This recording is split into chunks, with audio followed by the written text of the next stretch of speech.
Buen día, estimados estudiantes de la asignatura de Física 2. Daremos continuidad al desarrollo del área de la mecánica de fluidos con la unidad 2, hidrodinámica. El estudio de los fluidos en movimiento o dinámica de los fluidos es uno de los temas más complejos de la mecánica. Por ejemplo, imaginemos las dificultades que se encuentran al intentar describir el movimiento de una partícula en un río turbulento. Por fortuna, podemos analizar muchas situaciones importantes usando modelos idealizados, sencillos y los principios que ya conocemos, como las leyes de Newton y la conservación de la energía. Dichos modelos idealizados los denominaremos flujo de fluido ideal, con base en las 4 suposiciones simplificadoras siguientes. 1. El fluido no es viscoso. Esto equivale a suponer que el módulo del esfuerzo cortante es 0, de donde no existen fuerzas internas de fricción entre capas adyacentes del fluido. Para comprender mejor lo anterior, imaginemos que un fluido está conformado de infinitas capas, una encima de otra, como se muestra a continuación.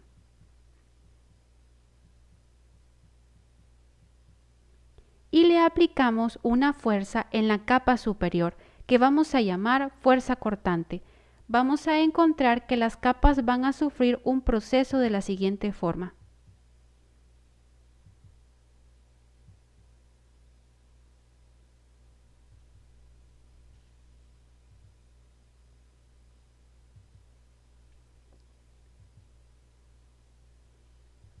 En la animación se representa cómo se genera un movimiento escalonado. Podemos ver cómo entre más lejos se está de donde se aplica la fuerza, menos se mueve una capa con respecto a otras. Esto es debido a las fuerzas de rozamiento entre capa y capa, a tal grado que la última capa tiene un movimiento muy mínimo. Esto es debido a las fuerzas de cohesión entre las moléculas y la resistencia al movimiento. Con base a eso podemos ver el perfil de movimiento de un tubo dentro de una tubería. Si la resistencia al movimiento fuera 0, estamos ante un fluido ideal y el perfil del flujo sería de la siguiente forma. Entonces, entre las suposiciones que tomaremos es que se desprecia la fuerza de fricción entre el fluido y su interacción con el recipiente. 2. El fluido es incompresible.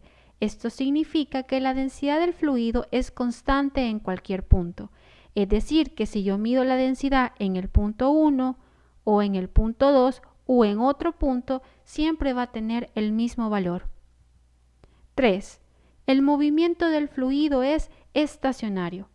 Esto significa que las variables de interés como densidad, presión, velocidad no cambian con el tiempo. Pero, ¿qué implica eso?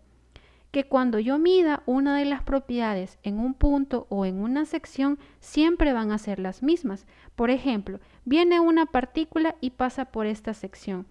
Y en un tiempo yo mido las propiedades presión 1, densidad 1, velocidad 1. Luego, dejo pasar un tiempo, ya está pasando otra partícula y vuelvo a medir en esta sección las propiedades. Presión 1, densidad 1, velocidad 1 y van a tener el mismo valor. Bien, ahora imaginemos que estamos en otra sección y mido presión 2, densidad 2 y velocidad 2. Pasa una partícula, dejo pasar un tiempo y vuelvo a medir. Y va a ser presión 2, densidad 2 y velocidad 2. En esta sección, aunque yo haya dejado pasar un tiempo, siempre van a ser estas mismas propiedades con sus mismos valores. Eso sí, entre sección puede variar las propiedades, pero en la misma sección las propiedades van a tener los mismos valores. 4. El fluido es irrotacional. Esto significa que las líneas de corriente no rotan o que la velocidad angular, es decir, omega de cada elemento del fluido es 0, o sea que no hacen esto de acá. ¿Qué son entonces las líneas de corriente? En la imagen podemos ver cómo el fluido se mueve en el interior de una tubería. Las partículas del fluido se mueven a lo largo de las llamadas líneas de corriente. En el flujo de estado estacionario, una línea de corriente es aquella en la cual en cada punto la velocidad del fluido es tangente a la línea. Vamos a suponer que si una partícula entró moviéndose en esta línea, entonces en todo su recorrido se moverá por esta misma línea. En base a todo esto, planteamos la ecuación de continuidad. Considere el flujo ideal a través de una tubería de tamaño no uniforme, como se muestra en la figura. Una cierta cantidad de fluido entra por acá y la misma cantidad de fluido sale por acá. En un intervalo pequeño de tiempo ΔT, el fluido que está en el extremo inferior del tubo se desplaza a una distancia Δx1, que es igual a velocidad 1 por delta de tiempo. Recordemos que distancia es igual a velocidad por tiempo cuando la velocidad es constante. Si a la porción del fluido de masa M1 la representamos así y es igual a la densidad por el volumen 1, y sabiendo que volumen 1 es igual a el área de sección transversal A1 por el desplazamiento x1, podemos plantear la siguiente ecuación. ¿Qué es lo que hemos hecho? Hemos sustituido volumen 1 por área 1 por delta x1. Y como habíamos visto, delta x1 es igual a velocidad 1 por delta t. Entonces sustituimos esto acá y queda la siguiente igualdad.